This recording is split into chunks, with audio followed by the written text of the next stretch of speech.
लायक merit, merit है तो आगे बढ़ो, दमखम है, हुनर है, टैलेंट है, स्किल है, ज्ञान है, खुर्सी मिल जाएगी। जे पण काम होय जे क्षेत्रनी अंदर। तो दुर्योधने કર્ણની અંદરનું હુનર જોયું છે, એનું વીરતા જોઈ છે, એની શૌર્યતા જોઈ છે અને એને એની શૌર્યતાનું બરાબર એને બિરુદ અપાવ્યું અંગરાજ કર્ણ। અને હજી કહું મહાભારતની અંદર વર્ણનો છે કે દુર્યોધન છે ને, મહાભારત કોક દી ખોલજો મારા વાલા, બહુ સરસ કથા છે। બધા એમ કે મહાભારત નો ખોલાય મહાભારત વાંચીએ તો ઘરમાં મહાભારત, આપણે વર્ષોથી મહાભારત નથી વાંચતા, હું આપણા ઘરમાં મહાભારત નથી થતી।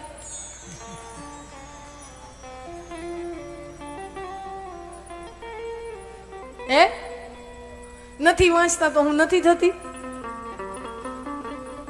બહુ અદ્ભુત ગ્રંથ છે બે, આ બે ઐતિહાસિક ગ્રંથ છે, રામાયણ અને મહાભારત। આ બે ઇતિહાસ છે। ઇતિહાસ એટલે ઇતિ એટલે આમ ઘટનાઓ બની, ઇતિહાસનો સરળ ગુજરાતી અર્થ કરવો હોય, ઇતિહાસ એટલે આવી ઘટનાઓ બની, એને કહેવાય ઇતિહાસ। તો રામાયણ અને મહાભારત આપણા ઇતિહાસ ગ્રંથો છે અને બે ગ્રંથો મહત્વના છે। રામાયણ મને ને તમને શીખવે છે કે આપણે જીવનમાં શું કરવું જોઈએ, ભાઈ હોય તો કેવો, માતા હોય તો કેવી, પત્ની હોય તો કેવી, જીવન કેવી રીતે જીવવું જોઈએ એ મને ને તમને રામાયણ શીખવે છે। જીવનમાં શું કરવું જોઈએ એ મને ને તમને રામાયણ શીખવે છે, તો જીવનમાં શું ન કરવું જોઈએ એ મને તમને મહાભારત શીખવે છે। હા, જીવનમાં આપણે શેનાથી બચવું જોઈએ, શું ના કરવું જોઈએ એ મહાભારત શીખવે છે। અને તમે બધા ફોર વ્હીલરો ચલાવતા હો, તમને કોઈ આવીને એમ કે આપણે 1 કરોડ રૂપિયાની મર્સિડીઝ છોડાવી, પેંડાનું બોક્સ લઈને આવે ને તમને એમ કે હાલો કાકા તમને આટો મરાવ, તમને પહેલા બેહાડીને મંદિરે દર્શન કરવા લઈ જાઓ, અને પણ પછી એમ કે 1 કરોડ રૂપિયાની ગાડી છે પણ એમાં બ્રેક નથી, તો તમે એમાં બેસો? તમે એમ કહેશો 1 કરોડ રૂપિયાની ગાડી મારા દીકરા તને મુબારક, અમારે નથી બેસવું। જે ગાડીમાં બ્રેક ન હોય ગાડીમાં આપણે નથી બેસતા। ખાલી લીવરથી કામ ન થાય ને, ગાડી વ્યવસ્થિત જો ઠેકાણે પહોંચવું હોય તો લીવર જરૂરી છે અને બ્રેક જરૂરી છે।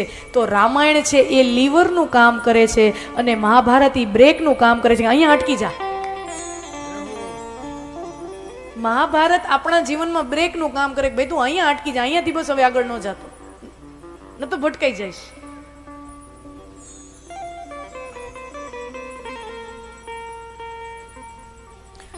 મહાભારતમાં વર્ણન છે કે હસ્તિનાપુરની પ્રજા છે ને, હસ્તિનાપુરની પ્રજા દુર્યોધનથી સુખી છે।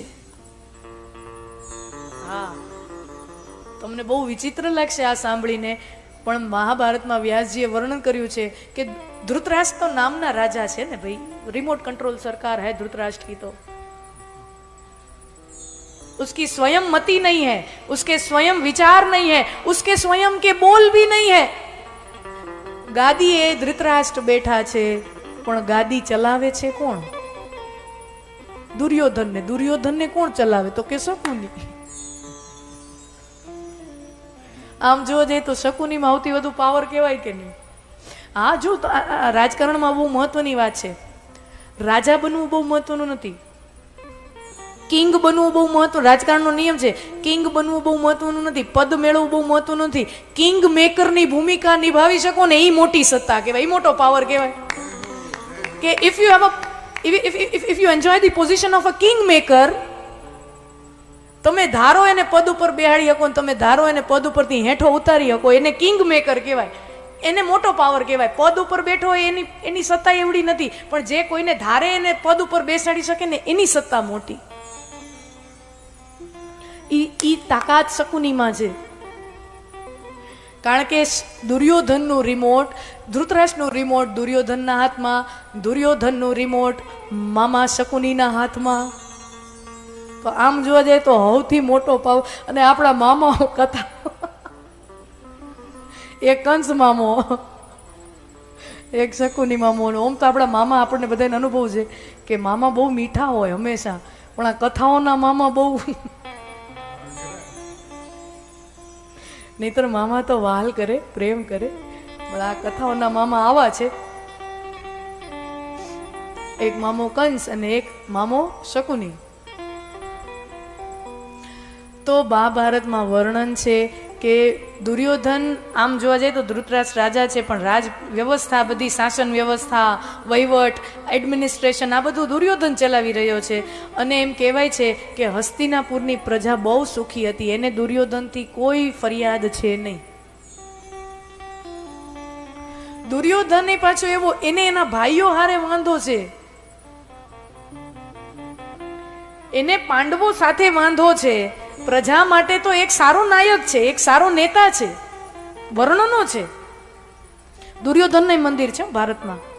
ભારત તો બહુ અદ્ભુત દેશ છે, બહુ વિચિત્ર દેશ છે.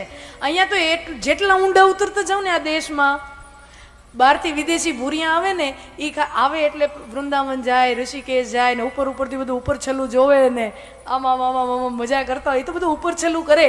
પણ આ દેશ એવો અદ્ભુત છે, જેમ એના ઊંડાણમાં જાઓ ને એટલી બધી અદ્ભુતતા ને વિચિત્રતા, અને એટલી વિચિત્રતા છે છતાંય બધા સાથે મળી. દેશ અદ્ભુત છે, આપણો દેશ અદ્ભુત છે. દુનિયાના આટલા 180-90 દેશો, આ અદ્ભુત દેશ.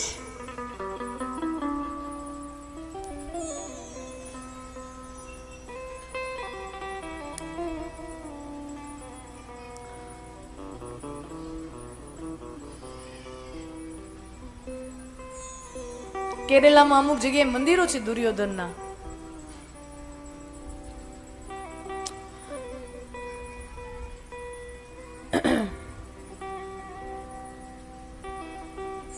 કથા છે કે અજ્ઞાતવાસમાં પાંડવો ગયા છે ને, 13મું વર્ષ અજ્ઞાતવાસ હતો ને નિયમ હતો ને કે અજ્ઞાતવાસમાં 1 વર્ષના અજ્ઞાતવાસમાં જો પાંડવો પકડાઈ ગયા તો વળી પાછું વનમાં જવાનું. આ કથા છે ને, એટલે કૌરવો સ્વાભાવિક રીતે અલગ અલગ દિશાઓમાં ગયા છે કે ક્યાંકથી ક્યાંક મળી જાય, ક્યાંકથી મળી જાય.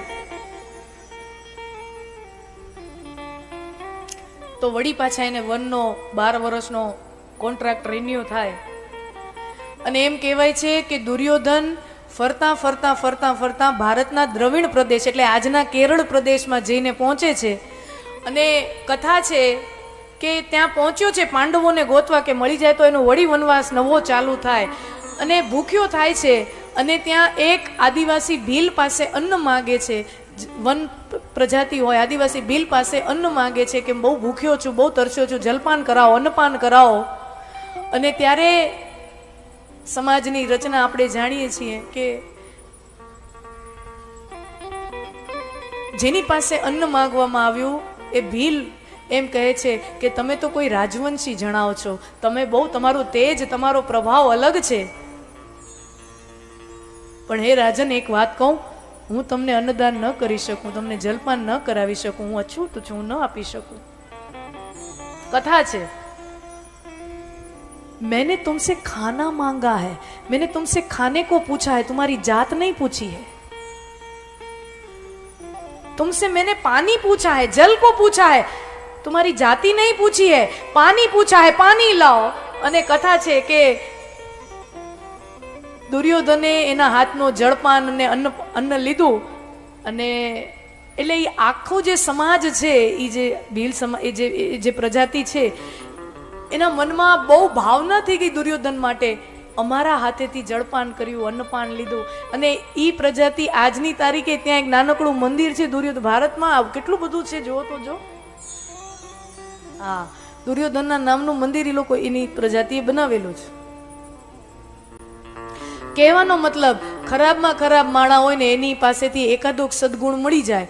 અને યુધિષ્ઠિરને આપણે હીરો ગણીએ છીએ, એને આપણે ધાર્મિક વ્યક્તિ ગણીએ છીએ, એને આપણે સદગુણી ગણીએ છીએ. પણ યુધિષ્ઠિર જેવા યુધિષ્ઠિર પણ જુગાર રમવા બેસી જાય છે.